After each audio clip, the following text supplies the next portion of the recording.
好，我先问大家一个问题哦，如果票价一样的话，你会选择直飞还是转机啊？直飞，为什么选直飞？时间比较短哈，黄牧师说时间比较短。那金美呢？你选直飞还是要转机？不一定哦，有可能你想停留什么地点，是不是？好，顺便去玩哈。好，很多人会选择直飞。那上个月我们讲到耶稣赶出了迦南那个妇人的女儿的身上的鬼之后呢，他们准备要回城了，要回到加利利。耶稣从加利利出发的。那我们就来看一下，耶稣做了一个回程规划。好，那他回程规划呢，他走的路线啊，不是直线。好，大家可能看不到哦，这里回到加利利，好，这样子回来就叫做直线，直接往大概南走啦。但是耶稣选择的是绿色的这条路，看得到吗？好大一条，好，很大一条，叫做 U 型路，就开始往北走了，然后再往东走，又往南走，绕一圈。所以很显然的，耶稣做了一件事，就是绕路。好，那绕路的时候有什么想法？你觉得如果你是门徒被带去绕路了，你有什么想法？环游世界，真的可以环游世界门徒可能有些人呢不太清楚，会觉得好奇怪好困惑因为有些人想我们出去这么久了好想回家像我就是出去一下我就想回家了。然后会不会有人耍赖说那么远我一看这个就觉得不对劲，我走不动了，先耍赖觉得好累你在生活中有没有绕远路的经验呢？有没有？有，是不是？我记得上次富国哥好像坐计程车坐到黑车，是不是？有被绕吗？富国哥没有被绕但是坐到黑车那计程车有时候会故意绕远路他为什么要绕路？对啊，是为了钱嘛，那你就觉得很火大，很生气啊，你损失时间，损失钱但是有的时候被绕路还可能更严重。大家知道会被带到哪里去吗？那个被骗到那个诈骗集团这个是那个中国的一个内陆的明星叫王星，他骗到泰国拍戏，他真的以为人家找他去拍戏了，他就在泰国机场上了一台车子，可能是类似计程车那种之类的，就把他带到了诈骗园区去，被关了好几天所以这个绕路他就开始觉得奇怪了，这个怎么这么远呢？这个方向不太对他就拿起 GPS 看，这不对他被绕路了，这个太危险了。那我们在登山的时候，有的时候我们也会绕路我们真的挺怕绕路的。那我就觉得很奇怪，我就在这个绿绿的地方绕来绕去我为什么不能到对岸？我明明就是一个桥就过去啦，怎么就过不去呢？在这里绕来绕去呢？怎么我就在山里面，我就不能去那边吹冷气呢？那我就问牧师说，你这不是简易级的吗？怎么搞的？我在这里绕了6个小时，走6个小时我还出不去那尤牧师跟我讲，我不是问过你吗？你想要看云海吗？你说什么？对，我想要。你想不想看枫叶？想。好，再问大家，你想不想拍完美瀑布？想。那这些东西都顺路吗？不顺路所以才会加码好，绕路的原因就是因为你什么都想要，所以就加码了。好，绕路给人的感觉就是哇，太累了，好久累死了。人的想法就是走直线最快，干嘛要绕远路呢？那我就问大家一个问题啦，耶稣为什么不直接刚才说我就从这个推罗直接回到加利利，这样直线就好了？为什么呢？为什么要绕路呢？有计划，计划是带我们环游世界去加码美食之旅吗？这样好不好？你说好不好？好，对不对？我去台东的时候，我们去教会聚会那个传道人就跟我说，牧师师母我告诉你台东有一家麻糬非常好吃，而且我跟你讲全国第1名。我说我从来都不知道台东的麻糬很好吃，我只听过哪里？花莲，对不对？怎么可能台东呢？我说这个会会不会太夸大？你住台东太夸大。他说我真的不骗你，而且你运气很好，距离我们教会100公尺左右，你走过去就可以了。那时候我们就想到底要不要我们觉得在外面每天都吃很多啊，就想说这是可能高热量啊。一看好多人在排队，那边是荒郊野外呢，旁边就海边了。花莲海边我老师跟你讲，不是台东海边没有什么人在走啦，因为他们海岸线很长，每天都看到海，所以真的没什么人走。荒郊野外排了好多人。后来呢，我们就想算了，既然传道人跟我们说，我们就只买了2颗，好，1颗25块，只买2颗，一下子吧。反正他动作也蛮快，因为他其他的味道都买光了，只剩下2、3种选择。我本来想说这样子好像也不是很 OK， 就买2颗，没想到好好吃哦，好好吃哦，真的给我得1名啊，它真的好好吃哦。好，我不能替他广告，他没有付我代言费，可是他真的好好吃哦。然后呢，结果我们游牧师每次开车经过那边就说我们去排队吧，在那边每次都说我们绕过去吧，顺路。我说你这样真的很顺吗？他说顺路，他都是要顺过去那里。真的好好吃哦。耶稣是要带我们去吃排队美食吗？不是啊，耶稣要带我们去私房景点吗？好像也不是哦。还是耶稣可以预知天气不好，有飓风要来了，我们干嘛去回加利利呢？我们往北走一下还安全一点，是这样吗？或者是耶稣知道有大地震了，是吗？显然都不是哦。因为耶稣因为爱跟怜悯，他决定要绕路了。如果耶稣就是选择一个最短的路，刚才我说我们就往南走就回家了吧，那这个病人就是耶稣要帮助他这个人，也许永远不会遇见耶稣。我1月份去新加坡过年，然后慧仁牧师就跟我们说要特别他要来接机，说你一定要跟我讲坐哪个航班，他会自己去查到的时间点。那时候因为那个新加坡的机场也蛮大，大家去过要走蛮久的，所以到了我们就没有立刻打电话，我们就觉得说第一次来不知道出关多久，我也不想浪费牧师的时间所以我们就想说等我出去再打。我那时候想说出关再联络，我们的时间多他的时间宝贵。结果我们一出来的时候，他就在外面等我们了，我们甚至没打电话，他就在外面等。那请问一下，他是没代志在那边等我们吗？是吗？不是嘛，对不对？他家距离机场算是近，但是呢我们住的地点比较远。好，那感觉就像是说他去接了我们之后还要回家的话，我那天有算他可能来回要2个多小时，因为那天塞车很严重，正好是上下班的时间他特地过来接我们，他自己要花来回3个小时非常的不容易。这就是因为他爱我们，所以他愿意去花上时间花上力气，而且他们停车费很贵。我后来才知道这个机场怎么停车费这么高，停车费可能是我们的3倍或5倍那种，感觉那种钱随便停一下都很贵所以我那时候就想机场会不会没位置台湾机场不是有时候你还要找一下位置嘛，它空空的，因为停车蛮贵的那你的人生有没有绕路的时刻？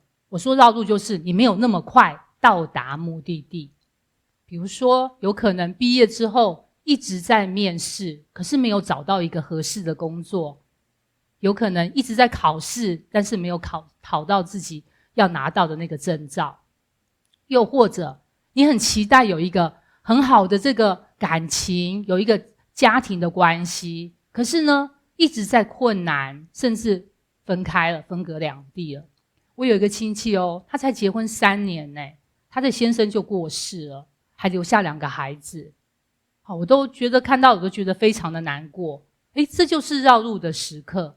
你会觉得你的梦想会比别人还要多绕一圈吗？才能够实现到你的梦想吗？会吗？有人说我绕了好几圈我们的想法就是要很快的到这个目的地，然后但是呢上帝更在乎的是我们在旅程当中我们怎么被塑造和改变，中间那一段上帝在乎的是中间那一段。真的很不容易，我自己也在学这个功课。我们来看一个故事，有一个人叫做哈兰大卫桑德斯。看这个名字，你知道他是谁吗？有看过这个人吗？可能还不知道是谁，你知道吗？好，我们等一下来看一看哦。他6岁的时候，他的父亲就过世了，然后他就开始要工作了。然后他还没有国中毕业就中辍了，还是要因为工作缘故。那这个桑德斯呢，年轻经历了很多工作上的挫折，换了好多工作。他做过火车司机，然后做过保险业务员，请人家来保险，这个没有成功，或者是也没有做多久。也做过汽车修理工。请问他是多才多艺吗？为什么一直在换工作啊？就是为了生活，对，然后也不太顺利，所以他每个工作都做不久，几乎每一份工作桑德斯都做过了。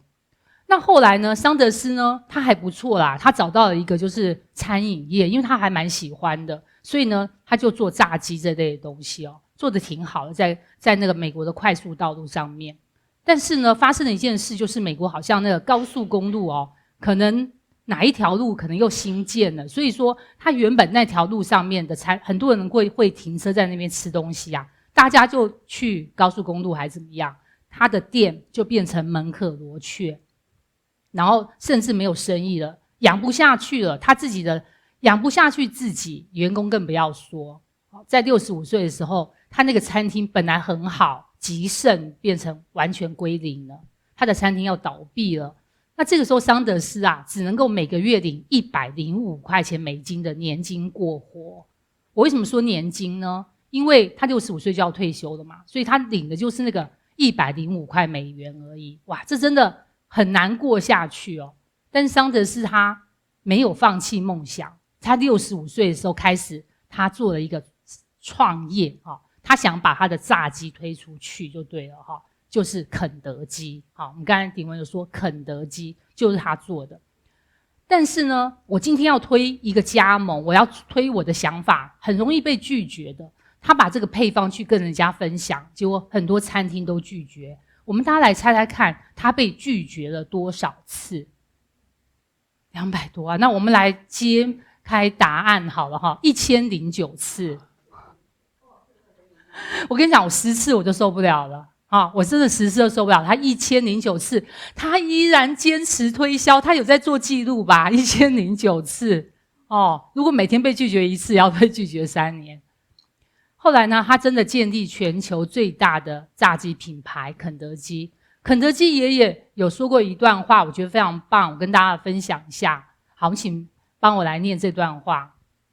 虽然我一生经历了上千次的失败，但只要有1次成功，我的人生就已经足够了。只要有1次成功，我的人生就已经足够了。好，如果我们传福音常常被拒绝了1009次，可能下一次就会成功了。只要有1次成功，你就可能够带出门徒来。弟兄姐妹，你相信吗？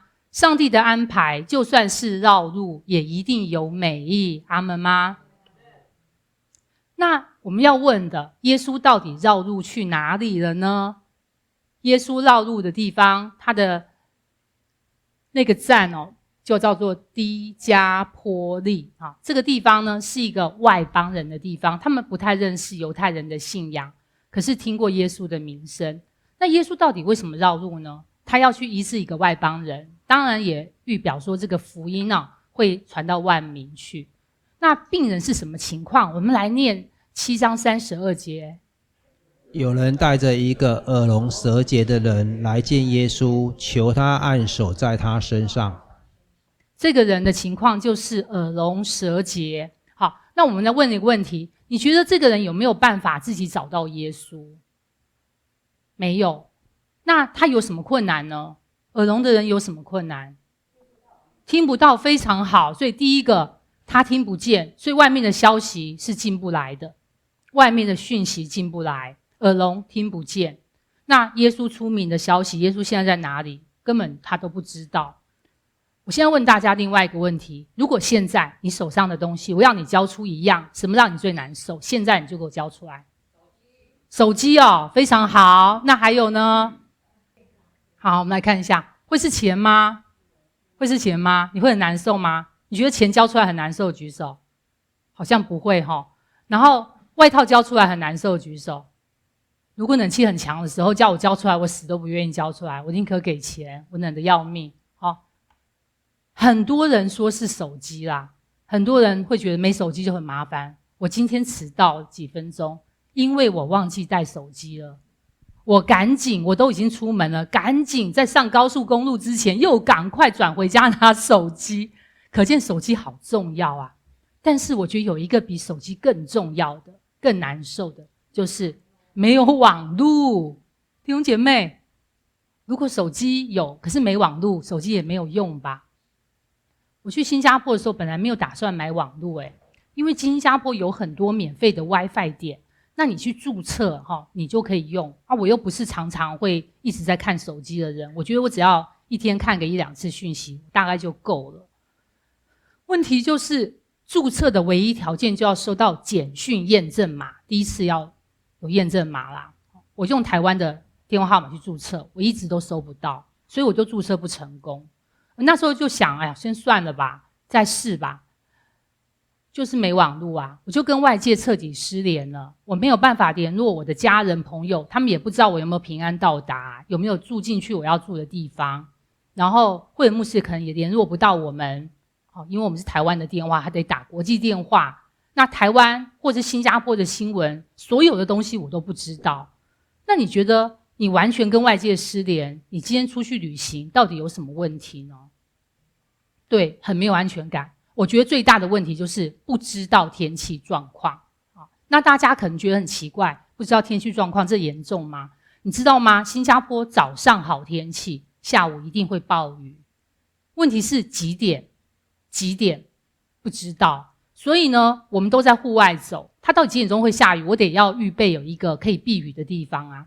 这个地方是御华园，新加坡叫 Chinese Garden， 这地方很漂亮。然后它的建筑物不多，大部分都是就是低矮的那种树丛，你知道吗？既然是花园的话，花园就不是森林，所以那个树很小，它没有遮阴的，下雨也没地方去。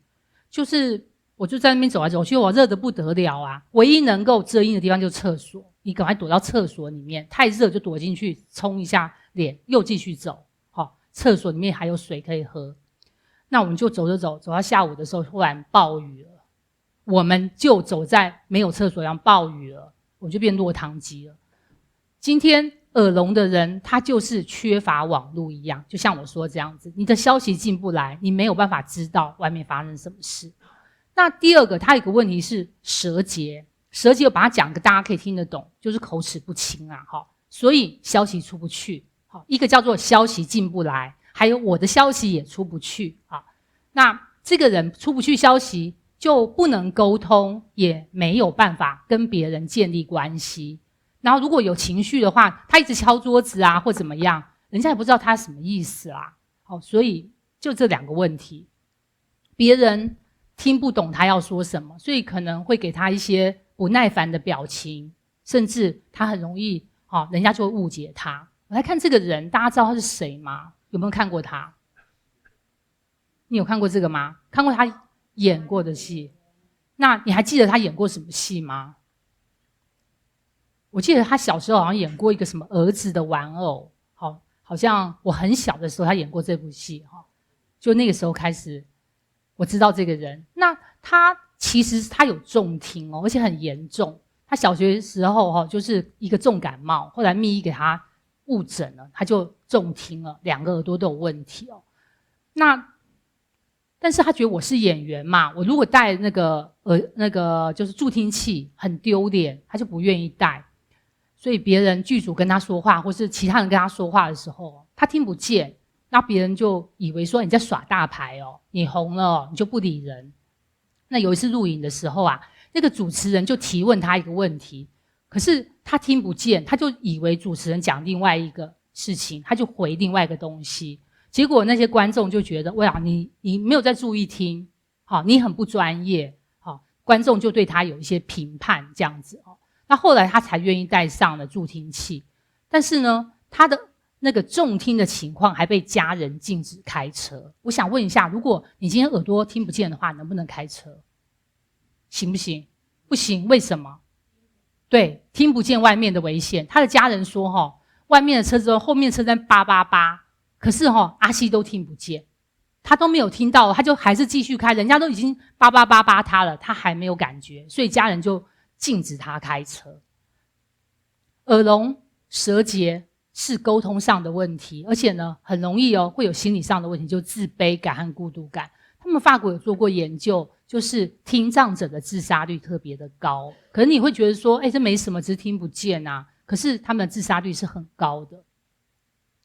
这个人不仅是身体上有一些听障的问题，他的心也是生病了。那我问大家，这样的人是不是完全没有希望了？你觉得呢？一般来讲是，对不对？但是圣经给我们一些指引我们再念7章32节。他按在他身上。有人带着一个耳聋舌结的人来见耶稣，这个重点就是有人。那我们看希腊文原文，事实上是复数所以不是只有一个人，不是金美带着这个耳聋舌结，可能金美加上鼎文加上世奇或者是又加上义辉，这好几个人都看到他的需要，就把他带来了。我曾经问过一些我们教会的新朋友，你为什么想来小城教会聚会呢？好，我今天问你为什么想来小城教会聚会？有人有一些人会自己来，可是有一些人呢，真的是有人带他来的呢。我曾经问过好几个呢，好几个都是说谁谁谁带我来的，谁谁谁带我来的。弟兄姐妹，我们是那个人吗？我们就是圣经上说的那个有人吗？圣经上没有提到是谁耶，但是你知道他是卢弟兄，你知道他是玉珍，玉珍也带了一些人过来，好几位也是透过玉珍过来的，你知道是这些人是透过珍哥的，谢谢你，神纪念你的付出。虽然你的名字我们不知道是谁，或许没有人去问，没有人知道，但是上帝纪念。那这群众人期待耶稣怎么样来做医治呢？大家说，你觉得众人期待耶稣怎么做医治？按手。这边说求耶稣按手在他身上。耶稣的医治是有用到手啦，但是跟人期待的是不一样的。大家不知道有没有看过这部叫做《怪医豪斯》这是美剧。那这个医生呢，你看他动作就很好笑因为他的常常做一些很奇怪的事情。他的医治可能有时候不需要仪器他只要可能摸一摸，或是很简单的东西弄一弄，别人可能医了多少年都医不好了，他就找到病因了。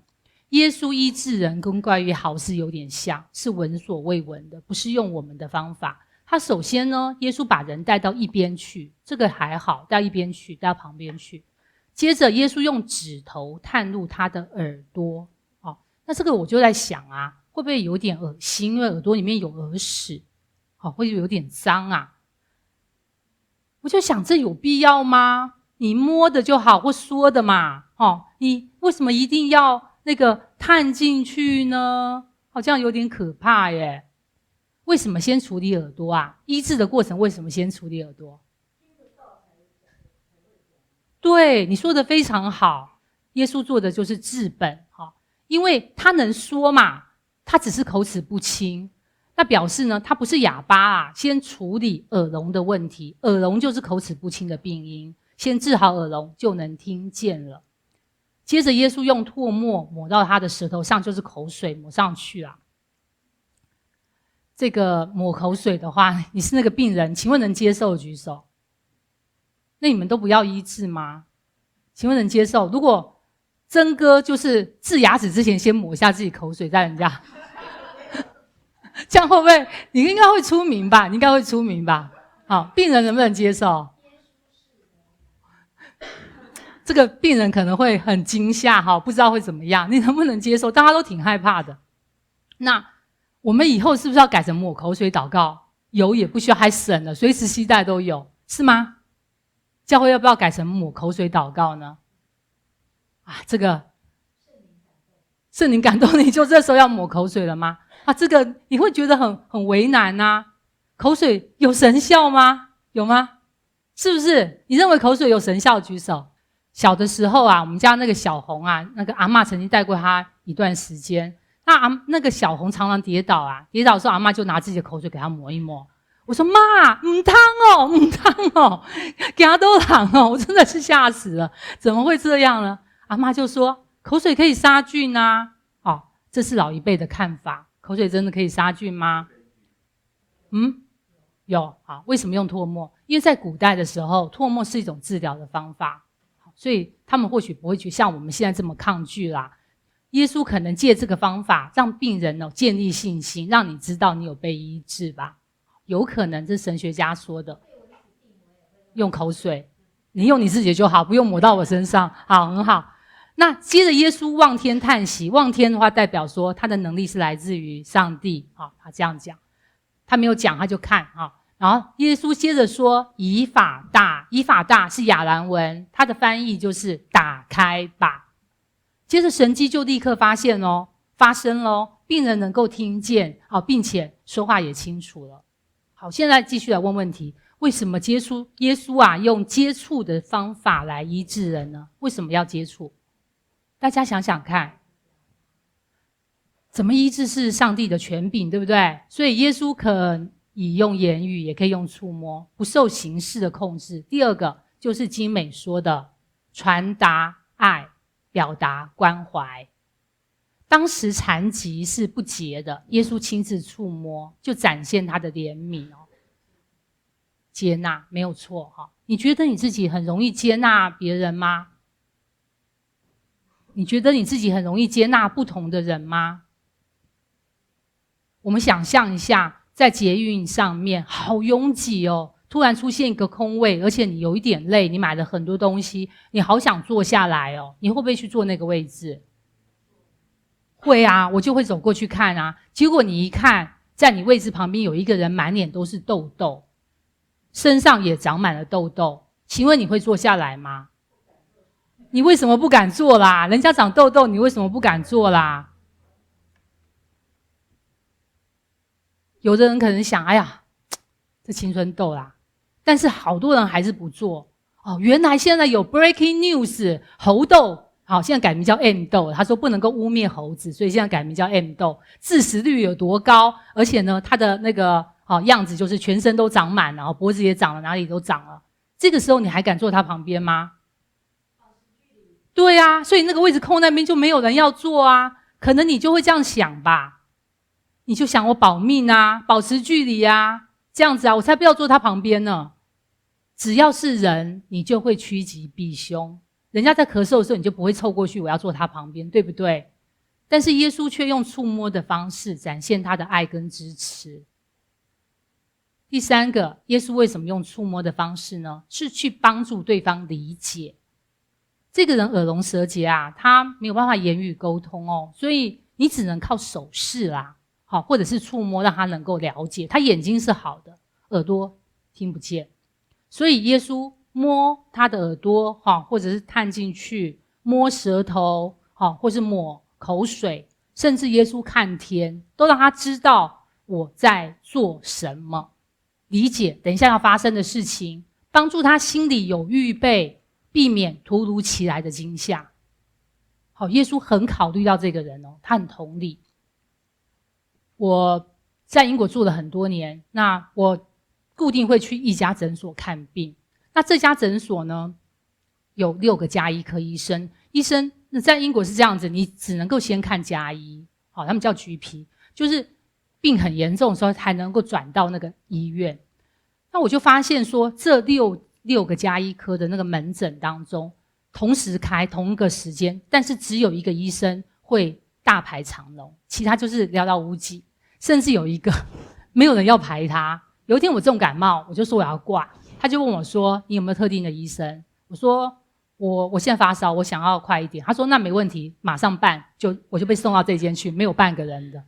然后我也马上被送出来，大概30秒不到，因为他很快，马上办很快。为什么没有人要排这个？为什么那个那么多人排的，我们把它叫良医？为什么它是良医？我自己的感觉，有一天我想我这次感冒比较没有那么严重，我时间也够了，我决定排排看。好，我来体会一下叫做什么是良医。原来是他真正愿意关心病人，他愿意花时间跟病人解释治疗方案和病情。你这个药吃了会怎么样，不吃会怎么样，或许你不吃要多久才会好。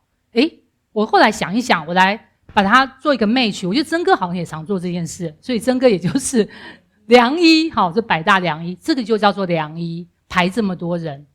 那你有没有遇过那种漫不经心的医护人员啊？就是不尊重他，对不对？忽略他嘛，对不对？好，这就是漫不经心。我来讲一个例子吧。我们家的孩子在国外出生，他一出生的时候，头发上就有很多那种一堆的那种黏黏的，大家知道吗？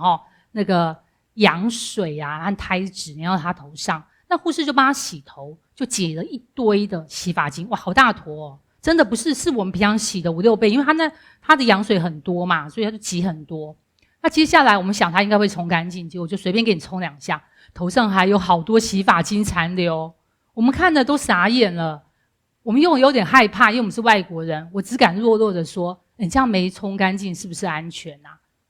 还这么多洗发精。”那护士就说：“哎呀，没关系啦，以后你多洗几次就会掉了啦，你能接受吗？”不行嘛，对不对？好，你就很可怕。我心里就想，你就没有当过父母啊，你没有办法体会父母的担忧，而且我又身体很弱，没有办法，刚生完我没有办法自己洗啊。那现在他就只能这样弄啊，我也很害怕。那我就想，如果这是你的孩子，你会这么随便吗？你会这样子随便头上还一坨洗发精吗？耶稣用的方法就像是我前面说那个良医的方法，它是一个病人能够理解的方式，跟他解释清楚来医治他。第4个问题，为什么耶稣会选私下医治而不是公开医治？大家有想过吗？耶稣为什么私下医治呢？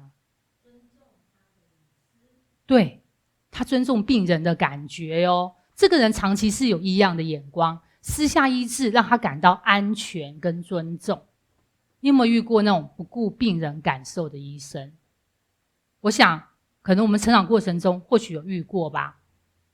有一个人啊，他消化不良，没有食欲，他就到医院做了检查，医生说好吧，那就都验一验吧。报告出来的时候，医生跟他讲，你肚子里有寄生虫那这个人听到之后，马上就有个标签出来了，寄生虫。我就画了几条虫在他身上，他有寄生虫超级的害怕。那你听到人家说你有寄生虫，你会怎么说？那要怎么办啊？没有人想跟寄生虫共处嘛。医生就说，你是不是爱吃生鱼片啊？还有你大便不洗手吗？好，那医生当然也是很直白的把这些东西指出来啦。那接着呢，候诊区的病患啊、护士啊、清洁小哥都听到了。这个问题就是这个没有关门所以呢，人家说你大便不洗手啊，这些话都听到了，还有你有寄生虫。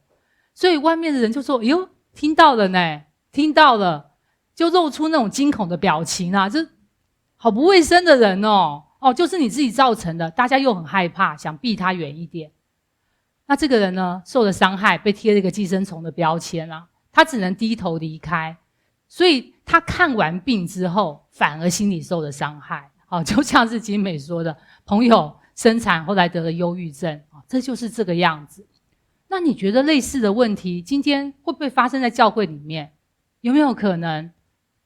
今天我们去探访病人，是基督徒展现彼此相爱的重要表现那我们来看一个例子吧。如果缺乏同理心的话，爱心也可能变成伤害。你同意吗？有一个人他是教会的会友平常他都是盛装打扮的。有一天呢，就是中风了，这位姐妹中风了，她行动很困难，甚至要包尿布但是即或是这样，她很在乎形象，她很害怕丑态被人看到。虽然呢，她有打电话跟教会说她中风了但是她也是希望教会能够注意一下如果来探访她的时候，不要把那些事情说得太夸张。那牧师呢，就来探病的时候，发现她很虚弱又没有办法多说话。所以牧师就做了一件事情，没有经过他的同意就拍照了。然后呢，这个照片呢，发现他的病服，就是他平常都穿合身的嘛，松松垮垮的，医院衣服哪有好看的啊？头发又乱又没整理，没有 settle， 尿布也看得到，神情又很虚弱。那这个牧师呢，拍照片要干嘛呀？上传到祷告群组，让人家知道他很严重。他心里想，我这样做，大家知道他很严重，就会更努力一点帮他祷告。你说后不后？不后。如果是你要不要？不要嘛，对不对？可以不要这样子啦，对不对？他觉得一张照片就可以解释一切事，你看他这么严重啊，现在已经到包尿布都不用讲，你看也知道。这病人也在群组里面啊，看到的反应是怎么样？应该不会说感谢赞美主吧？说不出来嘛，他就说这是我人生最羞辱的一刻，我最丑的地方被人看到了。这个人还会再来教会吗？要不要花更大的力量去挽回他啊？生不如死了。如果探访者是不在乎别人的感受，这个叫做好心坏事啊！我花时间去探访，怎么把事情搞砸啦？这就是好心坏事。好，这个不叫彼此相爱，叫做彼此相害。好，你害了人家了。真正的祝福是什么呢？你有爱心，你还要有分寸，要有分寸。所以一个有智慧的爱，耶稣告诉我们，是让人感到被尊重的。耶稣自己显示出来的是让人感到被接纳的。不要让我们的热心成为别人的压力或者羞辱。所以我们需要同理别人的感受。如果我们去探访病人，你要知道他的尊严比你去觉得代祷这件事还要重要。你要嘛私下为他代祷，你要注意他的尊严哦。你不要在他最脆弱的时候曝光他的软弱，甚至你今天你要公开他的代祷事项，你要征求他的同意或他家属的同意。好，接下来呢，我们再问一个问题：为什么耶稣叫别人不要宣传这个神迹？我们在这段圣经当中，耶稣说不要传开，他们越发的传开。为什么不要宣传呢？因为耶稣希望人们信靠他是主，而不是去追求那个神迹带来的好处。大家能分辨得出来吗？希望焦点是耶稣，而不是追求那个好处。过分强调神迹会有什么后果？如果一个教会他们非常的强调神迹奇事，非常的强调，会有什么后果呢？我们来穿越到古代吧，我带着精美一起穿越到古代，我们来看看这场故事。可能有几个人就在说了，我听说有一个奇人耶稣，只要碰他的手碰一下就能治好疾病。而且我告诉你他连头发都很厉害，他掉下一根头发都是有能力的啦。而且这个耶稣可以把食物变出来，让你吃到饱。跟着他，我告诉你就有东西吃。我听说是这样。我告诉你啊，听说他用5个饼2条鱼就能喂饱几千人哇，这样粮食危机都解除了。那我们今天也可以白吃一顿了吧？好，所以就吸引了一些准备白吃的人了。那有一个叫 Andrew 的年轻人就说，这么厉害那我不需要工作了我现在就把工作辞掉了。我本来就不喜欢我的老板，我辞了算了。这时候 Andrew 就跑去问了，老师啊，你今天要表演什么神迹给我们看呢？还有，你中餐要变什么好料给我们吃呢？焦点是不是完全转移了？这时候耶稣可能会说，你找我就是因为要看神迹吗？是因为看见了神迹你才来的吗？是因为吃饼要得饱你来的吗？这时候被问的时候，已经被人家问到你心里面最黑暗那一面，你只能说根本就答不出来嘛。耶稣应该会说，真正的信仰不是依靠神迹，而是相信神的话。显然耶稣今天有没有要变神迹？没有。有没有要变饼？也没有。所以旁边人就说，今天没有要变饼亏我带的牛肉来了，我想换口味呢。上次那个鱼吃腻了呢，我要等它变更多给我我还带了购物袋，我要打包食物。我上次打包拿去卖赚了不少钱呢。哦，算了，我们白来的啦。哦，耶稣真的很过分耶，今天不变食物也不先通知一声。哦，真的太过分了。我还以为会有什么惊天动地的事，好浪费时间哦，害我今天没有去打工赚钱。如果我们今天就只传神迹，告诉你来这边就会吃饱，你有什么好处的话，人追求的就是好处，不是耶稣。这就是耶稣的意思，不要人只去追求好处，要追求的是耶稣自己。我要来做一个结论了，耶稣穿越千山万水，就只是为了要找到你。他为你量身打造了一条专属的蒙恩之路，有可能是绕路吧，但是一定有祝福。耶稣希望你信靠他是救主，而不是单单去追求神迹所带来的好处。好，我们一起来祷告。亲爱的耶稣，谢谢你，谢谢你透过今天的信息，让我们知道我们神迹的焦点是指向耶稣，我们要追求的是耶稣自己，而不是神迹带来的好处。也求主帮助我们在教会展现爱与关怀的时候，我们成为一个祝福者，我们是一个不是好心坏事的人，而是我们是彼此相爱，不是彼此相害。主啊，求你借着今天的信息成为弟兄姐妹的帮助，祷告奉主耶稣基督得胜的名求，阿们。